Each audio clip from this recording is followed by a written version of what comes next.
global reserve holdings will overtake US dollar above 5,790. So there you go. It's only a matter of time, people. And that what that will mean, yeah, it will. It doesn't necessarily mean the Fed will be abolished, but the main power behind the Fed will have to bow to gold's power. Yeah, very simple.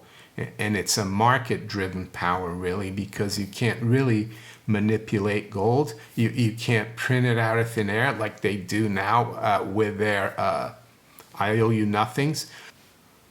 Monday, October 20th, 2025, Maneco 64, home of alternative economics and contrarian views. Well, today we're going to look at why gold and silver, yes, gold and silver are going to destroy the Fed's power, its hegemony, and that will also result in the destruction of America's hegemony over the world.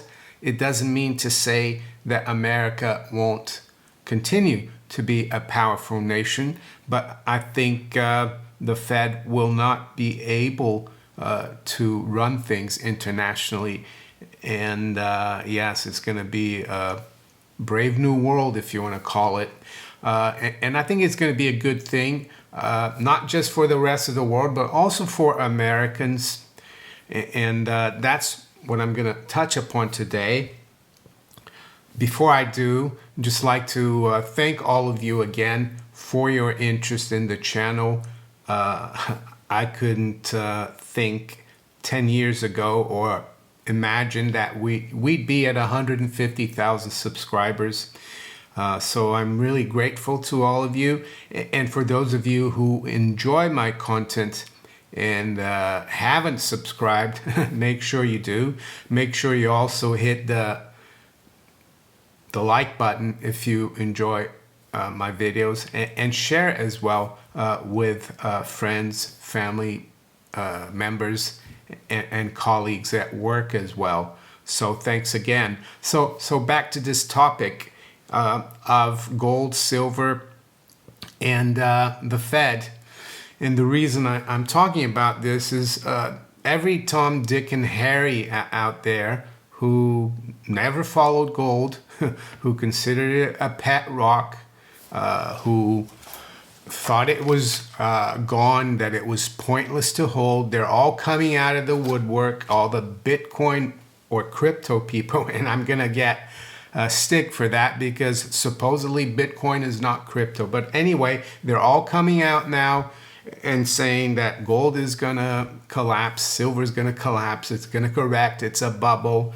But none of them, or most of them, don't understand gold and silver. And the reason for me covering gold and silver on this channel, and it's not for making money, right? It's for protecting your hard-earned savings, which unfortunately we're kind of forced to put in fiat currency, and we're also brainwashed into thinking that it has to go into fiat currency. So this is why I'm talking about this, because yes, they're giving a lot of reasons why you shouldn't have gold and a lot of reasons why gold is going up, but none of them really understand the underlying fundamentals and the underlying history of gold and silver as money. And I think the Federal Reserve, as I said, their power is under threat, and they know it, I think. And one of the reasons why they've kept, along with the Treasury, that statutory price at $42.22 for so long, is that if you keep tinkering with that statutory price, you kind of admit that the Federal Reserve note, the IOU nothings dollar, as a former Fed guy, John Exter, called it, you realize that it's worthless, right? So I think the Fed is running for the hills.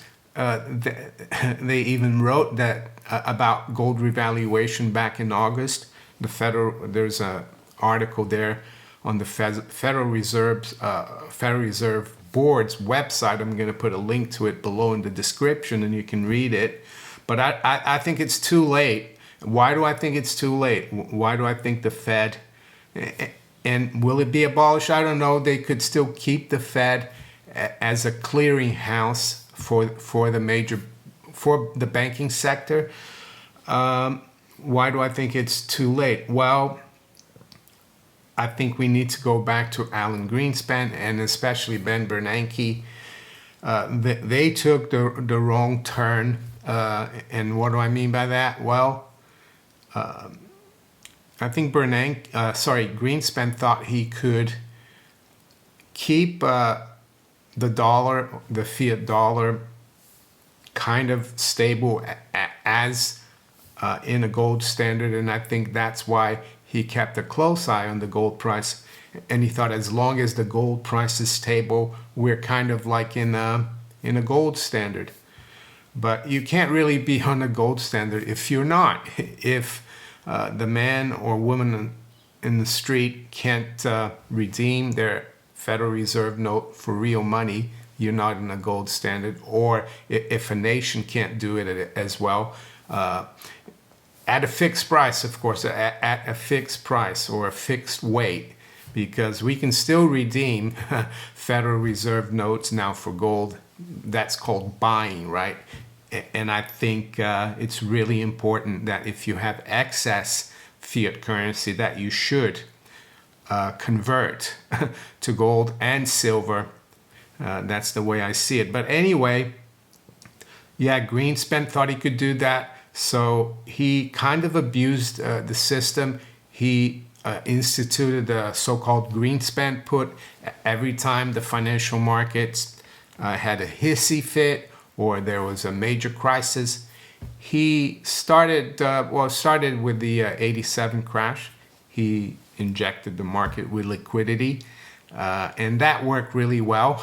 That was a huge drop, of course, 22% in one day, but eventually in a few months we made all-time highs. And if you look at the long-term chart of the Dow, that crash looks like doesn't even show up.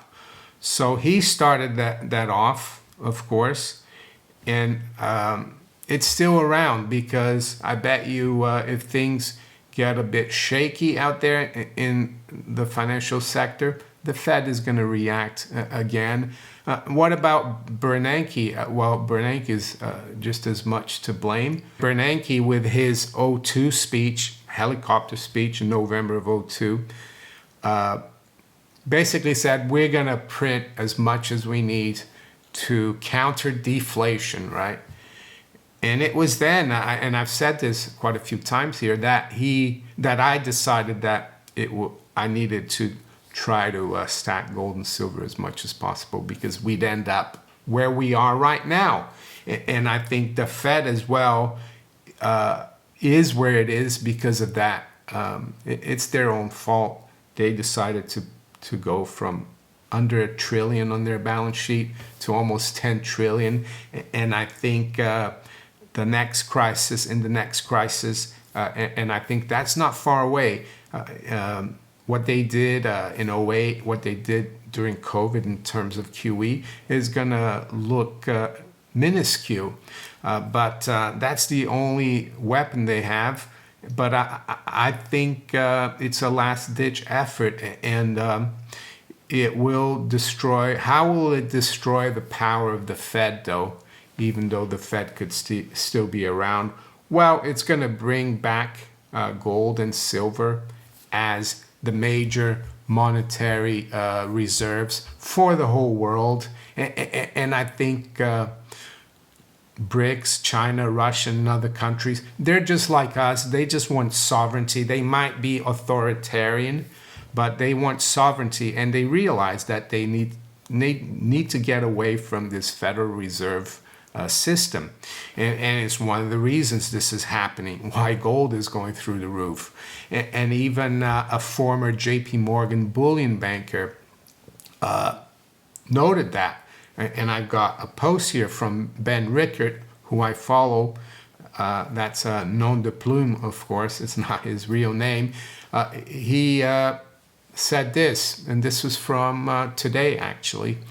JP Morgan Managing Director Robert Gottlieb, and I quote Robert Gottlieb, "The current gold market bull run is unique because central banks, particularly in China, are buying gold as a hedge against the US dollar, causing gold to rally even when the dollar is strong. This central bank activity, which has seen purchases double in the last 5 years, represents a long-term structural re-rating of gold as the ultimate safe haven asset, distinct from past market cycles or retail-driven trends." So there you go. This is a completely different ball game. And there's another post here, and this is from Zero Hedge. It says, "Gold rises to a record 30% of global reserve holdings, will overtake US dollar above 5,790. So there you go. It's only a matter of time, people. And that what that will mean, yeah, it will. It doesn't necessarily mean the Fed will be abolished, but the main power behind the Fed will have to bow to gold's power. Yeah, very simple. And it's a market-driven power, really, because you can't really manipulate gold. You can't print it out of thin air like they do now with their I owe you nothings. So that is why I think the Fed's hegemony is on its last leg, and I think the money printing that we've seen since '08, and prior to that, the Greenspan largesse and his put are the major reasons for that. But again, the U.S. wouldn't have been able to do all the damage it did internationally with its foreign policy if it didn't have this monetary power. And that's why I think the U.S. Geopolitical power is going to wane as well. And as I said, it doesn't mean the U.S. is finished. It means it's just going to have to go about things in a normal way. It won't be able to just do whatever it wants. And I think, maybe President Trump thinks he can still do that, but I think he's going to get a rude awakening very soon, because he who has the gold makes the rules. And we still don't know if the gold is at Fort Knox, do we? We haven't had an audit. Maybe they're repatriating all the gold that they've been leasing. That was part of the Greenspan Robert Rubin thing as well, to try to keep the strong dollar and keep the price stable, was to lease out a lot of gold and not allow the price to go up. Of course, that's all out the window now. So if you want to be sovereign and if you don't want to be bullied around, and if you want to maintain the purchasing power of your savings, just like China and other countries, you need to think about acquiring or converting your I owe you nothings dollar to gold and silver. And that just doesn't just apply to the United States and its currency. It applies even to the Chinese. They're getting rid of their dollars. It should apply here to the UK, even though I'm not going to hold my breath for Chancellor Reeves to start buying gold. But you can do it as long as it's allowed, right?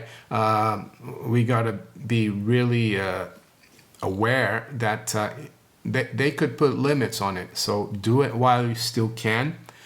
As I've said many times before, when people ask me how to get gold, well, do your homework. Search for the longest running and reputable dealers that have been around. if you want to help the channel as well, I have affiliates in the precious metal space, people that I've been affiliated with for many years, and companies that have been, these companies have also been around for decades. In the US, it's Miles Franklin. There's a link below in the description, a landing page. And in the UK, it's Gold Investments. There's a link as well below in the description. So,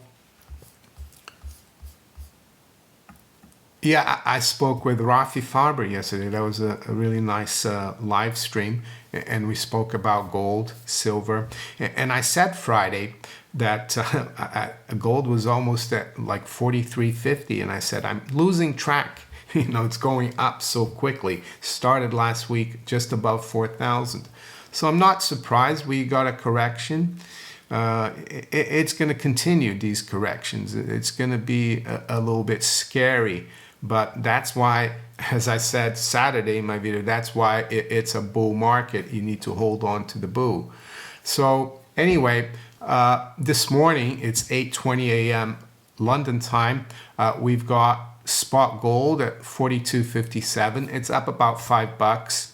High's been 42.76 and the low 42.18. So we're going to get a little bit of volatility here. Silver got up as high as 52.36 spot silver. Right now it's 51.80, down about 7 cents, and the low has been 51.23. Yes, the stock market continues to hold up very well. Many people expect a big crash, but it doesn't seem to come for now. Well, the Dow futures is up 0.4%, S&P 0.5%, and the NASDAQ 100 is up almost 2/3%. In terms of the currency, it's very quiet so far. The pound, the euro, and the yen are virtually unchanged. And with that, I'm going to wish you all a very good day and a great start to the week. Take care. Bye.